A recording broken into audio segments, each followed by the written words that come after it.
Buonasera e ben ritrovati con l'informazione flash di newsicilia.it. Vediamo insieme i titoli più rilevanti di questo pomeriggio. Ponte sullo Stretto, il vice premier ministro dei trasporti e delle infrastrutture Matteo Salvini continua a dire che si farà. Non è solo un capriccio ma una priorità dell'Unione Europea, ha dichiarato, milioni di italiani lo vogliono.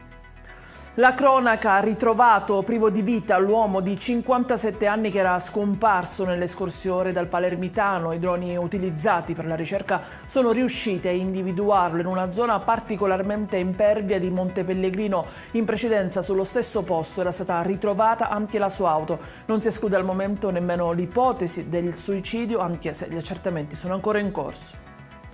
E un altro dramma si è consumato nel Nisseno, dove si è tolto la vita a 56 anni l'autista che era stato fermato dalla stradale lungo la Palermo-Trapani e che era stato accusato di guida in stato di ebbrezza. L'uomo stava trasportando 22 persone quando un passeggero, notandone l'evidente stato alterato, l'ha convinto ad accostare. La vittima è stata sospesa dal servizio per poi subire anche il ritiro della patente. 15 giorni dopo, all'interno della sua abitazione, ha compiuto il gesto disperato.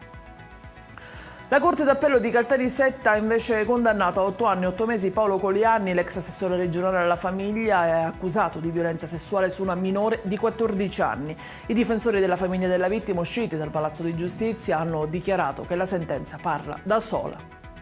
E in chiusura il meteo, domani sarà una giornata pressoché nuvolosa e con precipitazioni che andranno a toccare un po' tutte le province dell'isola. Le temperature massime non andranno invece a superare i 19 gradi a Siracusa.